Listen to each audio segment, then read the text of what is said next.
Hi ಸ್ನೇಹಿತರೆ, ದಿನಾಂಕ 2/4/2026ಕ್ಕೆ ನೀವು ಸಮಾಜ ವಿಜ್ಞಾನವನ್ನ ಪರೀಕ್ಷೆಯನ್ನ ಬರ್ತಾ ಇದ್ರಿ. ಸೊ ಆ ಪರೀಕ್ಷೆಯಲ್ಲಿ ಮ್ಯಾಪ್ಗೆ ಸಂಬಂಧಿಸಿದಂತೆ 5 ಅಂಕ ಇರ್ತವೆ, ಹೌದಾ? ಸೊ ಆ 5 ಅಂಕವನ್ನ ನೀವು ಗಳಿಸೋದಕ್ಕೆ ಇದೊಂದು ವಿಶೇಷವಾದಂತಹ ವಿಡಿಯೋವನ್ನ ನಿಮಗೋಸ್ಕರ ನಾವು ಈ ಒಂದು focus learn Karnataka YouTube channel ಇಂದ ಬಿಡುಗಡೆ ಮಾಡ್ತಾ ಇದ್ದೇವೆ. ಯಾರೆಲ್ಲ ಫಸ್ಟ್ ಟೈಮ್ ನಮ್ಮ ಈ focus learn Karnataka YouTube channel ಅನ್ನು ನೋಡ್ತಾ ಇದ್ರ ಸಬ್ಸ್ಕ್ರೈಬ್ ಮಾಡ್ಕೊಳ್ಳಿ, ಜೊತೆಗೆ ನಿಮ್ ಫ್ರೆಂಡ್ಸ್ಗೆಲ್ಲ ಶೇರ್ ಮಾಡಿ. ಸೊ ಈ ವಿಡಿಯೋವನ್ನ ನೀವು ಕೊನೆವರೆಗೂ ನೋಡಿದರೆ 5 ಅಂಕವನ್ನ ಬಹಳ ಈಸಿಯಾಗಿ ಪಡಿಬಹುದು. ಸೊ ಈ ವಿಡಿಯೋದಲ್ಲಿ ನಾವು ಆಲ್ಮೋಸ್ಟ್ 90ಕ್ಕೂ ಹೆಚ್ಚು ಇರುವಂತಹ ಯಾವ ಸರ್ ಮ್ಯಾಪ್ ಗೆ ಸಂಬಂಧಿಸಿದಂತಹ ಬೆಟ್ಟಗಳು ಆಗಿರ್ಬೋದು, ಹಿಲ್ ಸ್ಟೇಷನ್, ಹೌದಾ, ಜೊತೆಗೆ ನದಿಗಳು ಆಗಿರ್ಬೋದು, ಇಂಡಸ್ಟ್ರಿಗಳು ಆಗಿರ್ಬೋದು, ಅಂಡ್ ದೆನ್ ಜೊತೆಗೆ ಇತರೆ ರೀತಿಯಾಗಿರುವಂತಹ ನೆಕ್ಸ್ಟ್ ಕ್ಯಾಪಿಟಲ್ ಸಿಟಿಗಳಾಗಿರ್ಬೋದು, ನೆಕ್ಸ್ಟ್ ಪೋರ್ಟ್ಸ್ ಬಂದರುಗಳಾಗಿರ್ಬೋದು, ನೆಕ್ಸ್ಟ್ ನೋಡಿ ಇದೇ ರೀತಿಯಾಗಿರುವಂತಹ ಎಲ್ಲ ಪ್ಲೇಸ್ ಗಳನ್ನ ಆಲ್ಮೋಸ್ಟ್ 90ಕ್ಕೂ ಹೆಚ್ಚು ಇರುವಂತಹ ನಾವು ಮ್ಯಾಪ್ ಗೆ ಸಂಬಂಧಿಸಿದಂತಹ ಪ್ಲೇಸ್ ಅನ್ನ, ಲೊಕೇಶನ್ ಅನ್ನ ನಿಮಗೆ ಈ ಒಂದು ವಿಡಿಯೋದಲ್ಲಿ ತಿಳಿಸುವಂತಹ ಪ್ರಯತ್ನ ಮಾಡ್ತಾ ಇದೀವಿ. ಸೊ ಬನ್ನಿ ಹಾಗಾದ್ರೆ ಒಂದೇ ನೋಡೋಣ. 82.5 ಡಿಗ್ರಿ ಪೂರ್ವ ರೇಖಾಂಶ ಅಂತ ಹೇಳ. ಸೊ ಇಲ್ಲಿ ನಮಗೆ ಪೂರ್ವ ಯಾವುದು ಪಶ್ಚಿಮ ಯಾವುದು ಅನ್ನುವುದು ಸ್ವಲ್ಪ ಕಲ್ಪನೆ ಬೇಕಾಗುತ್ತೆ. ಸೊ ಹಾಗಾಗಿ ಫಾಸ್ಟ್ ಆಗಿ ನೋಡ್ಬಿಡೋಣ. ಪೂರ್ವ ಅಂದ್ರೆ ಈ ಕಡೆ, ಇದನ್ನ ಪಶ್ಚಿಮ ಅಂತ ಕರೀತಾರೆ, ಇದನ್ನ ಉತ್ತರ ಅಂತ ಕರೀತಾರೆ, ಇದನ್ನ ದಕ್ಷಿಣ ಅಂತ ಕರೀತಾರೆ. ಇಲ್ಲಿ ಅವನೇ ಹೇಳ್ಬಿಟ್ಟಾನೆ ಪೂರ್ವ ರೇಖಾಂಶ. ಇಲ್ಲಿದೆ ನೋಡಿ, 82.5 ಡಿಗ್ರಿ ಪೂರ್ವ ರೇಖಾಂಶ. ಇದು ಭಾರತದ ಆದರ್ಶ ಕಾಲಮಾನ ರೇಖಾಂಶವನ್ನ ಹೊಂದಿದೆ. ಇದನ್ನ ಇಂಗ್ಲಿಷ್ ಅಲ್ಲಿ ಏನಂತ ಕರೀತಾರೆ ಅಂದ್ರೆ ಈಸ್ಟ್ ಲ್ಯಾಂಗಿಟ್ಯೂಡ್ ಅಂತ ಕರೀತಾರೆ. East longitude. ಓಕೆ,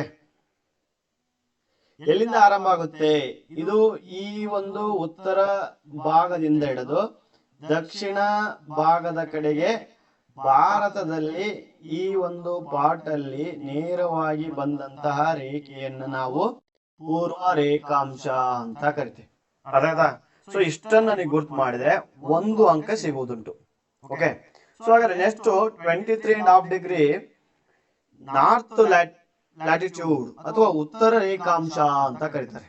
ಜೊತೆಗೆ ಇದನ್ನ ಇನ್ನೊಂದು ಹೆಸರಿಂದ ಕರೀತಾರಪ್ಪ ಅಂತ ಅಂದ್ರೆ ಟ್ರಾಪಿಕ್ ಆಫ್ ಕ್ಯಾನ್ಸರ್ ಅಂತ ಕರೀತಾರೆ. Tropic of cancer. Traffic of cancer ಅಂತ ಬರೆದ್ರು ಸಹಿತ ನೀವು ಈ ಒಂದು ಮಧ್ಯಭಾಗದಲ್ಲಿ ಆಗುವಂತಹ ಹಾದು ಹೋಗಿರುವಂತಹ ರೇಖೆಯನ್ನ ನೀವು ಗುರುತು ಮಾಡಬೇಕಾಗುತ್ತೆ. ಅಂದ್ರೆ ಗುಜರಾತ್ ಇಂದ ಹಿಡಿದು ಮಿಜೋರಾಂ ವರೆಗೂ ಸಹಿತ ಇದು ವ್ಯಾಪಿಸಿದೆ, ಹೌದಾ? ಸೊ ನಮ್ಮ ದೇಶದ ಮಧ್ಯಭಾಗದಲ್ಲಿ ಹಾದು ಹೋದಂತಹ ರೇಖೆಯನ್ನು ನಾವು ಉತ್ತರ ರೇಖಾಂಶ 23.5 ಡಿಗ್ರಿ ಅಂತ ಕರಿತೇವೆ, ಅಥವಾ ಇಂಗ್ಲಿಷ್ ಅಲ್ಲಿ ಇದನ್ನ ಟ್ರಾಫಿಕ್ ಆಫ್ ಕ್ಯಾನ್ಸರ್ ಅಂತ ಕರಿತೇವೆ. ಸೊ ಇದು ವೆರಿ ವೆರಿ ಇಂಪಾರ್ಟೆಂಟ್. ಜೊತೆಗೆ ಇದು ರಿಪೀಟ್ ಇರುವಂತಹ ಕ್ವಶನ್ ಅಕ್ಷಾಂಶ. ಓಕೆ, ನೆಕ್ಸ್ಟ್ ದೆಹಲಿ ಕೇಳಿದರೆ, ದೆಹಲಿ ಉತ್ತರ ಪ್ರದೇಶ ಮತ್ತೆ ಇತರ ಪಕ್ಕದ ರಾಜ್ಯಗಳಲ್ಲಿ ಕಂಡು ಬರುವಂತದ್ದು. ಈ ದೆಹಲಿಯನ್ನ ಮತ್ತೇನಂತ ಕರೀತಾರಪ್ಪ ಅಂತ ಅಂದ್ರೆ ದೇಶದ ರಾಷ್ಟ್ರ ರಾಜಧಾನಿ. ದೇಶದ ರಾಜಧಾನಿ ನಮ್ಮ ರಾಷ್ಟ್ರದ್ದು, ಜೊತೆಗೆ ಕೇಂದ್ರಾಡಳಿತ ಪ್ರದೇಶವೂ ಹೌದು. ಕೇಂದ್ರಾಡಳಿತ ಪ್ರದೇಶ ಅಂದ್ರು ದೆಹಲಿಯನ್ನ ನಾವು ಜೊತೆಗೆ ಆಯ್ಕೆ ಮಾಡ್ಕೊಂಡಿದ್ದೀವಿ. ಜೊತೆಗೆ ರಾಷ್ಟ್ರದ ರಾಜಧಾನಿ ಹೇಗೇನು ಸಹಿತ ಇದನ್ನ ನಾವು ಆಯ್ಕೆ ಮಾಡಿದ್ವಿ. ನೆಕ್ಸ್ಟ್ ಇಂದಿರಾ ಕೋಲ್. ಸೊ ಇಂದಿರಾ ಕೋಲು ಇಲ್ಲಿದೆ ನೋಡಿ. ಸೊ ಭಾರತದ ಉತ್ತರ ಭಾಗದಲ್ಲಿ ಕಂಡು ಬರುವಂತದ್ದು ಏನು? ಜಮ್ಮು ಕಾಶ್ಮೀರ ಮತ್ತೆ ಈ ಒಂದು ಲಡಾಖ್ ಪ್ರದೇಶಗಳಲ್ಲಿ ಕಂಡು ಬರುವಂತದ್ದೇ ಇಂದಿರಾ ಕೋಲ್.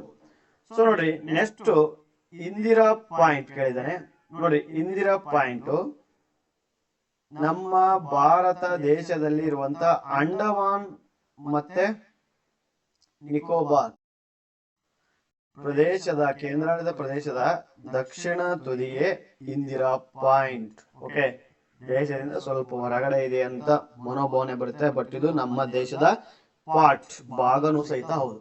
ನೋಡ್ರಿ, ಈ ಒಂದು ಮ್ಯಾಪ್ ಅಲ್ಲಿ ನಾವು 5 ಪ್ಲೇಸ್ ಗಳ ಬಗ್ಗೆ ತಿಳ್ಕೊಂಡಿದೀವಿ, ಹೌದಾ?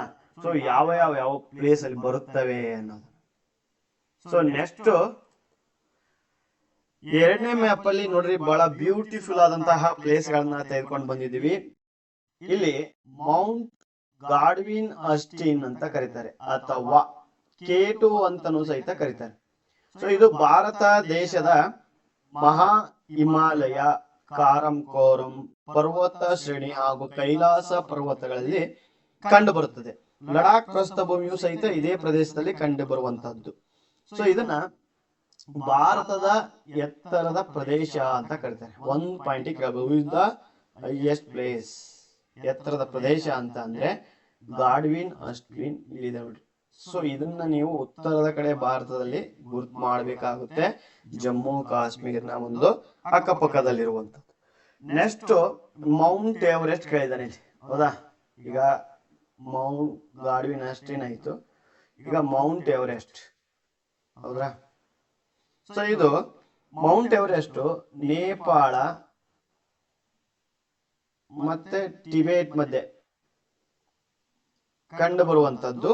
ಇದು ಪ್ರಪಂಚದಲ್ಲೇ ಅತ್ಯಂತ ಎತ್ತರದಲ್ಲಿರುವಂತಹ ಪ್ರದೇಶ, the world highest place. Okay, 1 marks ಕೇಳಬಹುದು. ಪ್ರಪಂಚದ ಎತ್ತರದ ಪ್ರದೇಶ ಅಂದ್ರೆ ಮೌಂಟ್ ಎವರೆಸ್ಟ್. ಭಾರತದ ಎತ್ತರ ಪ್ರದೇಶ ಅಂದ್ರೆ Mount Godwin Austin, K2. Clear, confuse ಮಾಡಬೇಡ್ರಿ, ಇದು ವರ್ಲ್ಡ್ ಗೆ ಸಂಬಂಧಪಟ್ಟಿದ್ದು, ಇದು ನಮ್ಮ ದೇಶಕ್ಕೆ ಸಂಬಂಧಪಟ್ಟಿರುವಂತದ್ದು. ಓಕೆ, ನೆಕ್ಸ್ಟ್ ಅರಾವಳಿ ಪರ್ವತಗಳು ನೋಡ್ರಿ. ವಿಂಧ್ಯ ಪರ್ವತಗಳು, ಅರಾವಳಿ ಪರ್ವತಗಳು, ಸಾತ್ಪುರ ಪರ್ವತಗಳು ನಮ್ಮ ಉತ್ತರ ಭಾಗದಲ್ಲಿ ಕಂಡುಬರುವಂತಹ ಪ್ರಮುಖ ಪರ್ವತಗಳು ನೋಡ್ರಿ. ಅರಾವಳಿ ಪರ್ವತ, ವಿಂಧ್ಯ ಪರ್ವತ, ನೆಕ್ಸ್ಟ್ ಸಾತ್ಪುರ ಪರ್ವತಗಳು. ಓಕೆ, ಸೊ ನೆಕ್ಸ್ಟ್ ನೀಲಗಿರಿ ಪರ್ವತ ನೋಡ್ರಿ. ನೀಲಗಿರಿ ಪರ್ವತ ನಮ್ಮ ಭಾರತ ದೇಶದ ದಕ್ಷಿಣ ಭಾಗದಲ್ಲಿ ಕಂಡು ಬರುವಂತದ್ದು. ಏನ್ ಹೇಳ್ರಿ? ದಕ್ಷಿಣ ಭಾಗ. ಸೊ ಇದು ನಮ್ಮ ವೆಸ್ಟರ್ನ್ ಘಾಟ್ಸ್ ಮತ್ತೆ ಈಸ್ಟರ್ನ್ ಘಾಟ್ಸ್ ಅಂದ್ರೆ ಪೂರ್ವ ಘಟ್ಟಗಳು ಮತ್ತು ಈ ಪಶ್ಚಿಮ ಘಟ್ಟಗಳು ಎರಡನ್ನೂ ಸಹಿತ ಕೂಡಿಸುವುದು ಎಲ್ಲಿ ಅಥವಾ ಕೂಡುವವು ಎಲ್ಲಿ ಅಂದ್ರೆ ನೀಲಗಿರಿ ಬೆಟ್ಟದಲ್ಲಿ. ಸೊ 1 ಪಾಯಿಂಟ್ ಬರುತ್ತೆ. Which place to meet Eastern Ghats and then Western Ghats. ಪೂರ್ವ ಘಟ್ಟಗಳು ಮತ್ತೆ ಪಶ್ಚಿಮ ಘಟ್ಟಗಳು ಸಂಧಿಸುವ ಸೇರಿಸುವ ಜಾಗ ಯಾವುದು ಅಂದ್ರೆ ಟು ಮೀಟ್ ನೀಲಗಿರಿ ಹಿಲ್ಸ್.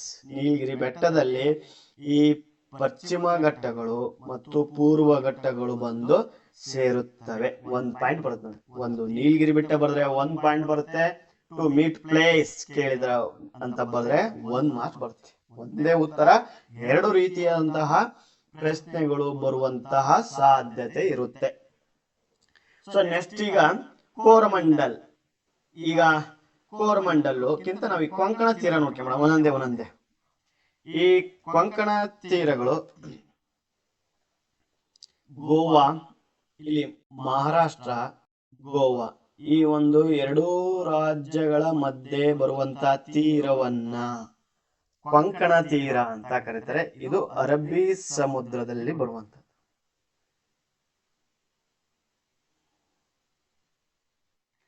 ಅರಬ್ಬಿ ಸಮುದ್ರ.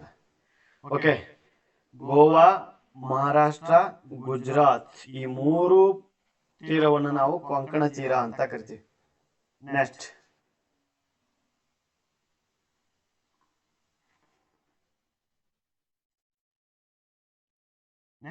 ಮಲಬಾರ್ ತೀರ.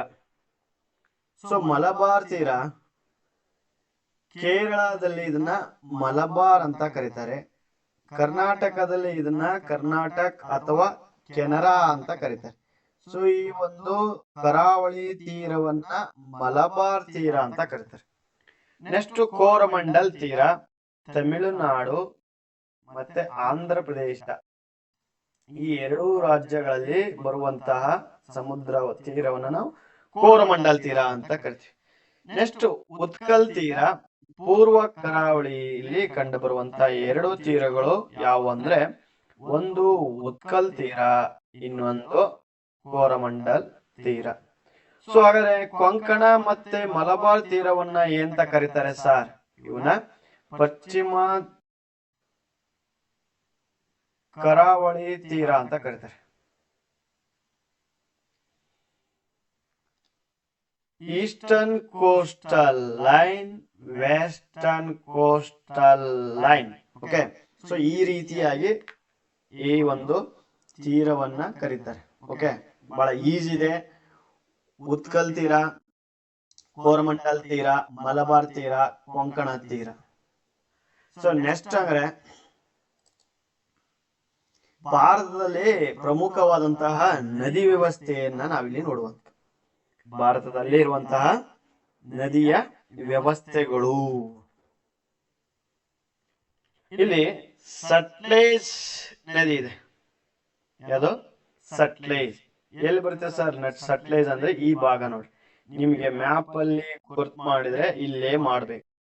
ಪಂಜಾಬ್, ಹರಿಯಾಣ, ರಾಜ್ಯಗಳ ಈ ಮೂರು ರಾಜ್ಯಗಳ ಸಂಯುಕ್ತಾಶ್ರಯದಲ್ಲಿ ಹಿಮಾಚಲ ಪ್ರದೇಶ ಬಾಕ್ರಾ ಮತ್ತೆ ನಂಗಲ್ ಎಂಬ ಸಟ್ಲೇಜ್ ನದಿಗೆ ಕಟ್ಟಲಾಗಿದಂತ ಡ್ಯಾಮ್ ಇದು. ಸಟ್ಲೇಜ್ ನದಿ, ಅದಕ್ಕೆ ಸಟ್ಲೇಜ್ ನದಿ ಅಂದ್ರೆ ಇದೆ. ಓಕೆ, ನೆಕ್ಸ್ಟ್ ಕೋಸಿ ಇಲ್ಲಿದೆ ನೋಡಿ. ಈ ಕೋಸಿ ಅಂತ ಅನ್ನೋದು ಅಂತಾರಾಷ್ಟ್ರೀಯ ಯೋಜನೆ, international multi river valley project. ಇದು international multi river valley project, ಅಂತಾರಾಷ್ಟ್ರೀಯ ವಿದ್ಯುದೋಷ ನದಿ ಕಣಿವೆ ಯೋಜನೆ ಅಂತ. ಸೊ ಈ ಕೋಸಿ ನದಿ ಎಲ್ಲಿದೆ ಅಂತ ಅಂದ್ರೆ ಈ ಭಾಗದಲ್ಲಿ ಬರುವಂತಹ ನೇಪಾಳ ರಾಷ್ಟ್ರದ ಹನುಮಾನ್ ನಗರ್ ಎಂಬ ಕೋಸಿಯಲ್ಲಿ ಕಟ್ಟಿಸಿದ್ದಾರೆ. ಕೋಸಿ, ಈ ಒಂದು ಪ್ಲೇಸ್ ಅನ್ನ ನೀವು ಗುರ್ತು ಮಾಡಿದ್ರೆ 1 ಅಂಕ ಬರುವುದು. Okay, next Damodar. ಇಲ್ಲಿದೆ ನೋಡ್ರಿ, ದಾಮೋದರ್. ಸೊ ಈ ದಾಮೋದರ್ ನದಿ ಬಂಗಾಳದ ಕಣ್ಣೀರಿನ ನದಿ ಅಂತ ಕರೀತಾರೆ. ಬಂಗಾಳದ ಕಣ್ಣೀರಿನ ನದಿ, ಸ್ಯಾರೋ ಆಫ್ ಬೆಂಗಾಲ್ ಅಂತ ಕರೀತಾರೆ. ಬಿಹಾರ್ ಮತ್ತೆ ವೆಸ್ಟ್ ಬೆಂಗಾಲ್ ಎರಡೂ ರಾಜ್ಯಗಳಿಂದ ಸಂಯುಕ್ತ ಯೋಜನೆ ಇದು. ಸೊ ಅಲ್ಲಿ ನದಿ ತುಂಬಿ ಹರಿದು ಅಲ್ಲಿಯ ಜನರ ಜೀವನವನ್ನ ಅಸ್ತವ್ಯಸ್ತ ಮಾಡ್ತಿತ್ತು. ಅಲ್ಲಿ ಜನರಿಗೆ ಕಣ್ಣೀರು ಅಂತ ಅರ್ಸ್ತಿತ್ತು. ಸೊ ಹಾಗಾಗಿ ಅದನ್ನ ದಾಮೋದರ್ ನದಿಯನ್ನ ಬಂಗಾಳದ ಕಣ್ಣೀರಿನ ನದಿ ಅಂತ ಕರೀತಾರೆ. 1 ಮಾರ್ಕ್ಸ್ ಬರುತ್ತೆ, ಶಾರೋ ಆಫ್ ಬೆಂಗಾಲ್ ಇಂಗ್ಲಿಷ್ ಅಲ್ಲಿ. ಓಕೆ, ನೆಕ್ಸ್ಟ್ ನರ್ಮದಾ ನದಿ. ಈ ಭಾಗದಿಂದ ಪೂರ್ವದಿಂದ ಇಲ್ಲಿ ಸ್ವಲ್ಪ ಪಶ್ಚಿಮದಿಂದ ಪೂರ್ವದ ಕಡೆಗೆ ಬಂದದು ಕೊನೆಗೆ ಬಂಗಾಳ ಕೊಲ್ಲಿಯನ್ನ ಸೇರುವಂತಹದ್ದು. ಸೊ ಇದು ಮಹಾರಾಷ್ಟ್ರ ಗುಜರಾತ್ ರಾಜ್ಯಗಳಿಗೆ ಮಧ್ಯೆ ಇರುವಂತಹ ಒಂದು ನದಿ. ಮಹಾರಾಷ್ಟ್ರ ಮತ್ತೆ ಗುಜರಾತ್.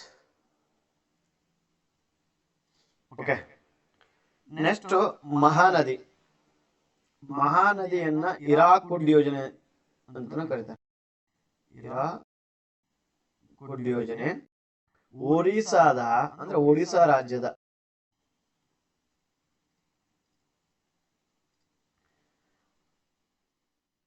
ಮಹಾನದಿಗೆ ಅಡ್ಡಲಾಗಿ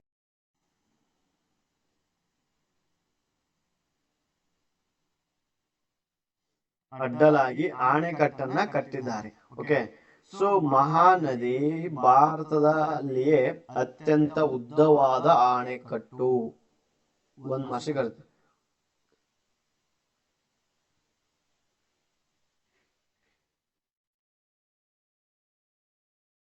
ಸೊ ಮಹಾನದಿ ಇದೆಯಲ್ಲ ಅತ್ಯಂತ the longest dam in India. Okay, next Krishna ನದಿ ಮಹಾರಾಷ್ಟ್ರ, ಕರ್ನಾಟಕ, ಆಂಧ್ರ ಪ್ರದೇಶ, ತೆಲಂಗಾಣ ಈ 3 ರಾಜ್ಯಗಳಿಗೆ ಸಂಬಂಧಪಟ್ಟಿರುವಂತದ್ದು. ಜೊತೆಗೆ ಇದು ಬೇ ಆಫ್ ಬೆಂಗಾಳನ್ನ ಸೇರುತ್ತೆ. ಮಹಾರಾಷ್ಟ್ರದಲ್ಲಿ ಹುಟ್ಟುತ್ತೆ, ಕರ್ನಾಟಕಕ್ಕೆ ಜಾಸ್ತಿ ಅದರ ಕೊಡುಗೆ ಇದೆ. ನೆಕ್ಸ್ಟ್ ಆಂಧ್ರ ಪ್ರದೇಶ ಮತ್ತೆ ತಮಿಳ್ ಇದು ನಮ್ಮ ತೆಲಂಗಾಣ ಮೂಲಕ ಅದು ಬೇ ಆಫ್ ಬೆಂಗಾಳನ್ನ ಸೇರುತ್ತೆ. ಜೊತೆಗೆ ತುಂಗಭದ್ರಾ. ಸೊ ಈ ತುಂಗಭದ್ರಾ ಅನ್ನುವಂಥದ್ದು ನಮ್ಮ ಕರ್ನಾಟಕದಲ್ಲಿ ಹೊಸಪೇಟೆಯಲ್ಲಿರುವಂತಹ ಡ್ಯಾಮು.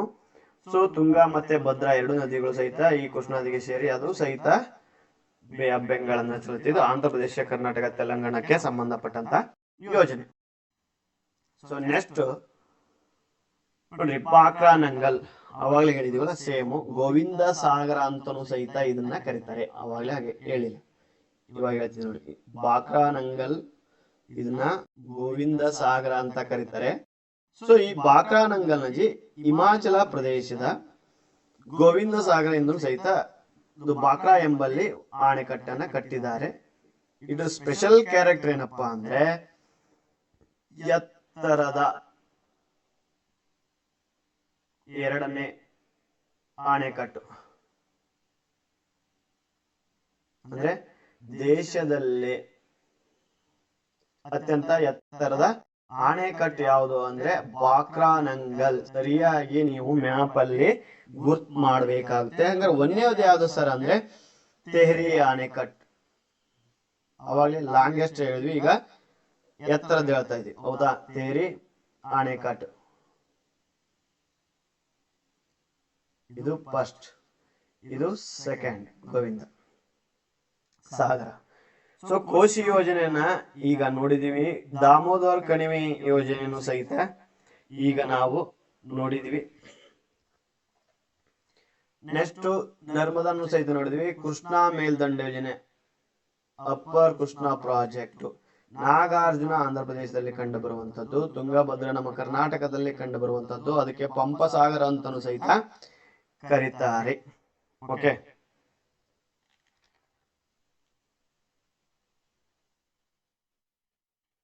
ನೆಕ್ಸ್ಟ್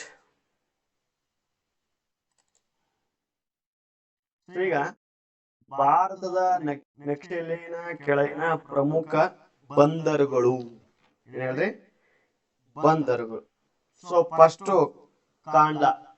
ಸೊ ಇದು ಗುಜರಾತ್ ರಾಜ್ಯದಲ್ಲಿ ಕಂಡು ಬರುವಂತದ್ದು. ಸೊ ಈ ಕಾಂಡ್ಲಾ ಬಂದರು ಗುಜರಾತ್ ಸ್ಟೇಟ್ ಅಲ್ಲಿ ಕಂಡು ಬರುವಂತದ್ದು. ಈ ಒಂದು ಲೊಕೇಶನ್ ಅನ್ನ ನೀವು ಗುರ್ತು ಮಾಡಿದ್ರೆ 1 ಮಾರ್ಕ್ಸ್ ಬರುತ್ತೆ. ನೆಕ್ಸ್ಟ್ ನೋಡ್ರಿ, ಮುಂಬೈ. ಇದು ಮಹಾರಾಷ್ಟ್ರ ರಾಜ್ಯದಲ್ಲಿ ಕಂಡು ಬರುವಂತದ್ದು. ಸೊ ಮಹಾರಾಷ್ಟ್ರದಲ್ಲಿ ಕಂಡು ಬರುವಂತದ್ದು. ಇದನ್ನ ಭಾರತದ ಹೆಬ್ಬಾಗಿಲು ಅಂತ ಕರೀತಾರೆ. ಭಾರತದ ಹೆಬ್ಬಾಗಿಲು, ಗೇಟ್ ವೇ ಆಫ್ ಇಂಡಿಯಾ ಅಂತಾನು ಕರೀತಾರೆ.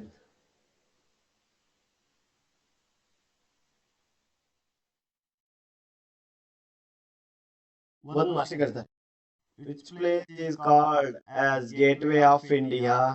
ಭಾರತದ ಹೆಬ್ಬಾಗಿಲು ಎಂದರೆ ಯಾವ ಸ್ಥಳವನ್ನ, ಸಿಟಿಯನ್ನ ಕರೀತಾರೆ ಅಂತ ಒಂದು ಪ್ರಶ್ನೆ ಬರುತ್ತೆ. ಮುಂಬೈ ಅಂತ ಬರೆದ್ರೆ ಡೈರೆಕ್ಟ್ 1 ಆನ್ಸರ್ ಸಿಗುತ್ತೆ. ಇಲ್ಲಿ ಮುಂಬೈ ಅಂತ ಅವ್ರು ಕೊಟ್ಟರು ಸಹಿತ ನಿಮಗೆ ಬರಿಬಹುದು. ಗೇಟ್ ವೇ ಆಫ್ ಇಂಡಿಯಾ ಅಂತಾನು ಸಹಿತ ನೀವು ಇದನ್ನ ಬರೆದ್ರೆ ಮುಂಬೈ ಅಂತಾನೆ ಬರೆಯೋದು. ಭಾರತದ ಹೆಬ್ಬಾಗಿಲು ಅಂತ ಕನ್ನಡದಲ್ಲಿ ಕೇಳಿದ್ರು ಸಹಿತ ಮುಂಬೈ ಅಂತಾನೆ ನೀವು ಬರಿಬೇಕಾಗುತ್ತೆ. ನೆಕ್ಸ್ಟ್ ಅದರ ಪಕ್ಕದಲ್ಲೇ ಇರುವಂತದ್ದು ನವಶೇವಾ. ಇದು ಸಹಿತ ಮಹಾರಾಷ್ಟ್ರ ರಾಜ್ಯಕ್ಕೆ ಸಂಬಂಧಪಟ್ಟದ್ದು. ಅಂದ್ರೆ ಈ ಮುಂಬೈ ಪೋರ್ಟ್ ಬಂದರಿಗೆ ಒತ್ತಡವನ್ನ ಕಡಿಮೆ ಮಾಡಲು, ಅಂದ್ರೆ ಪ್ರೆಷರ್ ಕಡಿಮೆ ಮಾಡಲು ಸೊ ನಿರ್ಮಾಣ ಮಾಡಿದಂತ ಬಂದರು ಯಾವುದು ಅಂದ್ರೆ ನವಶೇಷ ಬಂದರು. ಅದರ ಲೊಕೇಶನ್ ಪಾಯಿಂಟ್ ಇದು. ಮುಂಬೈ ಲೊಕೇಶನ್ ಪಾಯಿಂಟ್, ಕಾಂಡ್ಲಾ ಲೊಕೇಶನ್ ಪಾಯಿಂಟ್. ಇದೇ ಪಾಯಿಂಟ್ ನ ನೀವು ನಾಳೆ ಎಕ್ಸಾಮ್ ಅಲ್ಲಿ ಗುರ್ತು ಮಾಡ್ಬೇಕಾಗುತ್ತೆ. ನೆಕ್ಸ್ಟ್ ಮರ್ಮಗೋವಾ. ಇದು ಗೋವಾ ರಾಜ್ಯದಲ್ಲಿ ಬರುತ್ತೆ. ಸೊ ಅದರ ಲೊಕೇಶನ್ ಇದೆ. ಸೊ ನವಮಂಗಳೂರು ನಮ್ಮ ಕರ್ನಾಟಕದ್ದೇ. ಇದನ್ನ ಭಾರತದ ಹೆಬ್ಬಾಗಿಲು ಅಂತ ಮುಂಬೈ ಕರೆದ್ರೆ ಇದನ್ನ ಕರ್ನಾಟಕದ ಹೆಬ್ಬಾಗಿಲು ಅಂತ ಕರೀತಾರೆ, ಮಂಗಳೂರನ್ನ. ಓಕೆ, ನೆಕ್ಸ್ಟ್ ಕೊಚ್ಚಿ ಕೇರಳ ರಾಜ್ಯದಲ್ಲಿ ಕಂಡು ಬರುತ್ತೆ. ತುತುಕುಡಿ ಸಹಿತ ತಮಿಳುನಾಡಲ್ಲಿ ಕಂಡು ಬರುತ್ತೆ, ಚೆನ್ನೈ. ಸೊ ಇದು ಸಹಿತ ಓಲ್ಡೆಸ್ಟ್ ಪೋರ್ಟ್ ಇದು, ಅಂಡ್ ಆರ್ಟಿಫಿಷಿಯಲ್ ಪೋರ್ಟ್ ಅಂತಾನು ಕರಿತಾರೆ.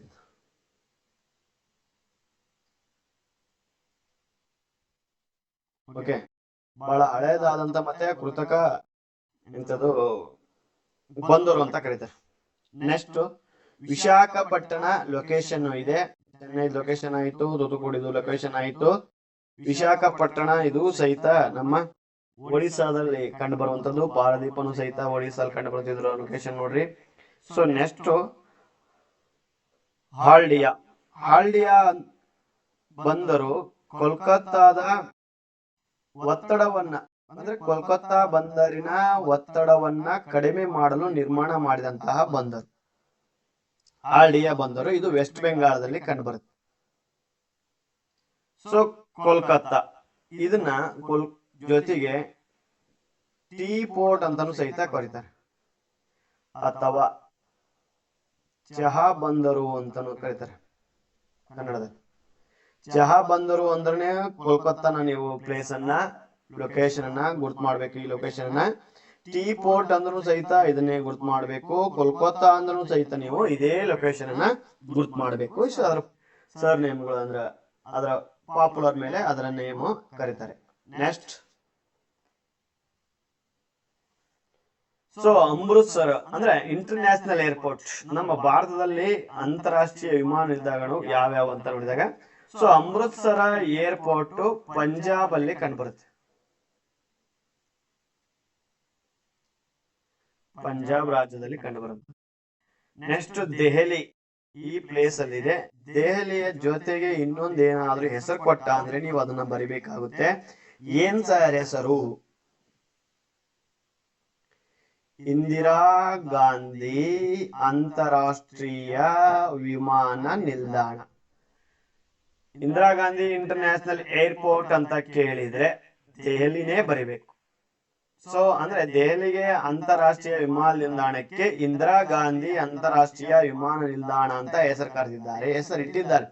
ಹಾಗಾಗಿ ಇಂದಿರಾ ಗಾಂಧಿ ಇಂಟರ್ನ್ಯಾಷನಲ್ ಏರ್ಪೋರ್ಟ್ ಅಂದ್ರೆ ಇದೇ ಲೊಕೇಶನ್ ಅನ್ನ ನೀವು ಗುರ್ತು ಮಾಡಬೇಕು. ದೆಹಲಿ ಅಂತ ಹೇಳಿದ್ರು ಸಹಿತ ಇದೇ ಲೊಕೇಶನ್ ಅನ್ನ ಗುರ್ತು ಮಾಡಬೇಕು. ಕೇಂದ್ರಾಡಳಿತ ಪ್ರದೇಶ ಜೊತೆಗೆ ರಾಷ್ಟ್ರ ರಾಜಧಾನಿಯು ಸಹಿತ ದೆಹಲಿ ಆಗಿದೆ, ಆದ್ದರಿಂದ ನೀವು ಇದನ್ನೇ ಗುರ್ತು ಮಾಡಬೇಕಾಗುತ್ತೆ. Next Allahabad international airport location ಇದು. ಇದಕ್ಕೂ ಸಹಿತ ಒಂದು ವಿಮಾನ ನಿಲ್ದಾಣಕ್ಕೆ ಹೆಸರು ಕೊಟ್ಟಿದ್ದಾರೆ. ಏನ್ ಹೇಳ್ತೀರಾ? ಇದಕ್ಕೆ ಹೆಸರು ಸರ್ದಾರ್ ವಲ್ಲಭಾಯಿ ಪಟೇಲ್.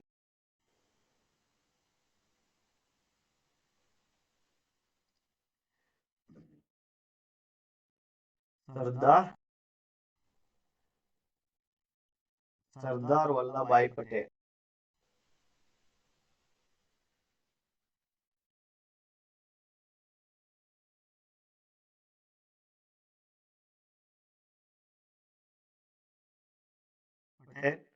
ಅಂತಾರಾಷ್ಟ್ರೀಯ ವಿಮಾನ ನಿಲ್ದಾಣ. ಓಕೆ. ನೆಕ್ಸ್ಟ್ ನಾಗ್ಪುರ, ಇದು ಮಹಾರಾಷ್ಟ್ರ ರಾಜ್ಯದಲ್ಲಿ ಕಂಡು ಬರುವಂತದ್ದು. MH ಅಂತ ಬರೀತೀವಿ ನೋಡಿ. ಓಕೆ. ನೆಕ್ಸ್ಟ್ ಮುಂಬೈ. ಈ ಮುಂಬೈ ಲೊಕೇಶನ್ ಇದು ಅವಾಗಲೇ ಸಹಿತ ಗುರ್ತು ಮಾಡಿರಿ. ಇದಕ್ಕೆ ಹೆಸರು ಏನಂತಂದ್ರೆ ಈ ವಿಮಾನ ನಿಲ್ದಾಣಕ್ಕೆ ಛತ್ರಪತಿ ಶಿವಾಜಿ ಮಹಾರಾಜ್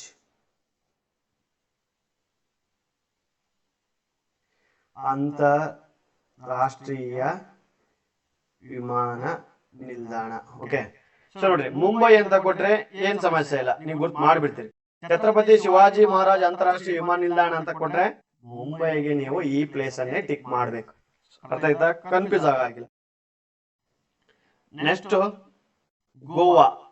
ಈ ಲೊಕೇಶನ್ನೇ ಗೋವಾ ರಾಜ್ಯದಲ್ಲಿ ಕಂಡು ಬರುವಂತಹದ್ದು. So next Mangalore international airport ನಮ್ಮ ಕರ್ನಾಟಕದಲ್ಲೇ ಕಂಡು ಬರುವಂತಹದ್ದು. ಜೊತೆಗೆ ತಿರುವನಂತಪುರ ನಮ್ಮ ಕೇರಳ ರಾಜ್ಯದಲ್ಲಿ ಕಂಡು ಬರುವಂತಹದ್ದು.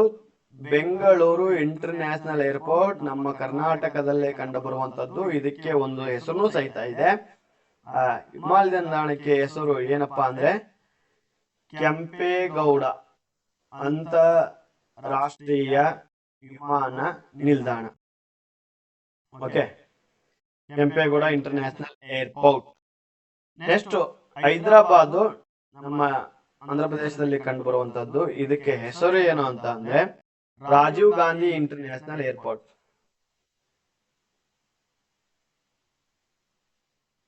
ರಾಜೀವ್ ಗಾಂಧಿ ಅಂತಾರಾಷ್ಟ್ರೀಯ ವಿಮಾನ ನಿಲ್ದಾಣ. ಓಕೆ, ಸೊ ನೆಕ್ಸ್ಟ್ ಇಲ್ಲಿದೆ ಭುವನೇಶ್ವರ. ಇದು ಒಡಿಶಾ ರಾಜ್ಯದಲ್ಲಿ ಕಂಡು ಬರುತ್ತೆ. ನೆಕ್ಸ್ಟ್ ಕೋಲ್ಕತ್ತಾ. ಇಲ್ಲಿದೆ ನೋಡಿ ಲೊಕೇಶನ್. ಈ ಕೋಲ್ಕತ್ತಾಗೆ ಇಂಟರ್ನ್ಯಾಷನಲ್ ಏರ್ಪೋರ್ಟ್ಗೆ ಹೆಸರು ಇಟ್ಟಿದ್ದು ನೇತಾಜಿ ಸುಭಾಷ್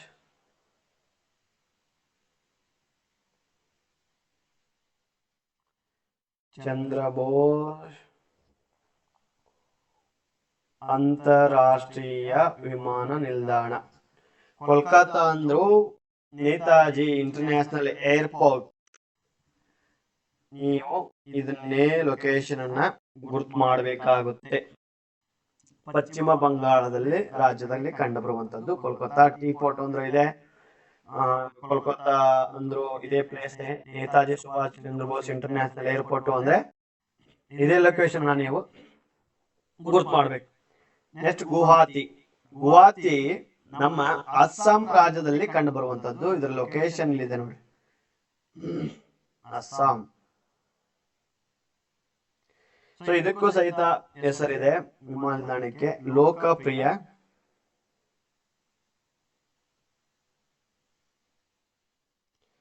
ಗೋಪಿನಾಥ್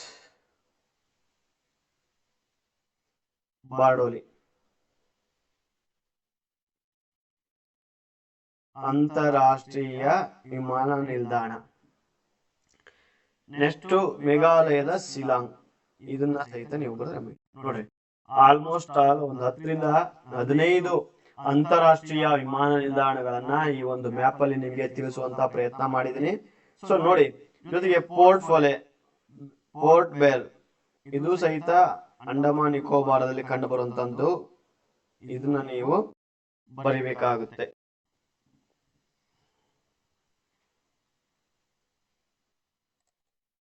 ನೆಕ್ಸ್ಟ್ ಭಾರತದಲ್ಲಿನ ಪ್ರಮುಖ ಖನಿಜ ಸಂಪನ್ಮೂಲಗಳು ಒಂದಂತೂ ಇದ್ದೇ ಇರುತ್ತೆ ಈ ಒಂದು ಬೇಸಲ್ಲಿ ಇರುವಂತದ್ದು. ಸೊ ದಿಗ್ಬಾಯಿ ಅಸ್ಸಾಂ ರಾಜ್ಯದಲ್ಲಿ ಕಂಡು ಬರುತ್ತೆ. ನೋಡ್ರಿ ಇದ್ರ ಲೊಕೇಶನ್. ಬುಕಾರೋ ಜಾರ್ಖಂಡ್ ರಾಜ್ಯದಲ್ಲಿ ಕಂಡು ಬರುವಂತದ್ದು, ಜಾರ್ಖಂಡ್. ಸೊ ನೆಕ್ಸ್ಟ್ ರೂರ್ಕೆರಾ ಒರಿಸ್ಸಾದಲ್ಲಿ ಕಂಡು ಬರುತ್ತೆ. ಜಮ್ಶೆಡ್ಪುರ ಈ ಪ್ಲೇಸು ಜಾರ್ಖಂಡ್ ಅಲ್ಲಿ ಕಂಡು ಬರುತ್ತೆ. ದುರ್ಗಾಪುರ್ ವೆಸ್ಟ್ ಬೆಂಗಾಳದಲ್ಲಿ ಕಂಡು ಬರುತ್ತೆ. ಲೊಕೇಶನ್ ನೋಡ್ರಿ, ಬಿಲಾಯಿ ಛತ್ತೀಸ್ಗಢ.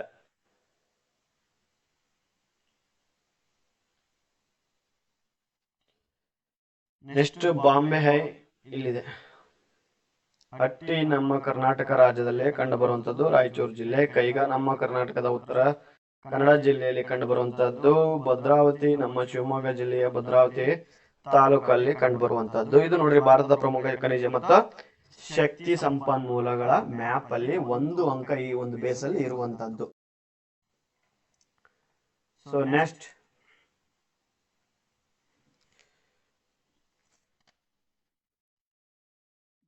ನಗರ, ರಾಜಸ್ಥಾನ ರಾಜ್ಯದಲ್ಲಿ ಕಂಡು ಬರುವಂತ. ಸೊ ಇದು ಏನಪ್ಪಾ ಕ್ಯಾರೆಕ್ಟರ್ ಅಂದ್ರೆ ಅತಿ ಹೆಚ್ಚು ಉಷ್ಣಾಂಶ ಪಡೆಯುವ ಸ್ಥಳ ಭಾರತದಲ್ಲಿ. ಭಾರತದಲ್ಲಿ ಅತಿ ಹೆಚ್ಚು ಉಷ್ಣಾಂಶ ಪಡೆದ ಎಷ್ಟು ಅಂದ್ರೆ 52 ಡಿಗ್ರಿ ಸೆಲ್ಸಿಯಸ್. ಓಕೆ, 1 ಮಾರ್ಕ್ಸ್ ಬರುತ್ತೆ. ರೋಹಿಲಿ ಇದು ಸಹಿತ ರಾಜಸ್ಥಾನದಲ್ಲೇ ಕಂಡು ಬರುವಂತದ್ದು. ಅತಿ ಕಡಿಮೆ ಮಳೆ ಬೀಳುವ ಪ್ರದೇಶ ನಮ್ಮ ದೇಶದಲ್ಲೇ. ಮಳೆ ಬೀಳುವ ಪ್ರದೇಶ ಎಷ್ಟಪ್ಪ ಅಂದ್ರೆ ವಾರ್ಷಿಕವಾಗಿ 8.3 8.3 ಸರಾಸರಿ ವಾರ್ಷಿಕವಾಗಿ ಮಳೆಯ ಪ್ರದೇಶ. ಸೂರತ್ ಗುಜರಾತಲ್ಲಿ ಮಹಾರಾಷ್ಟ್ರದಲ್ಲಿ ಕಂಡುಬರುತ್ತೆ. ಸೂರತ್ ಗುಜರಾತಲ್ಲಿ ಕಂಡುಬರುತ್ತೆ. ಲಾತೂರ್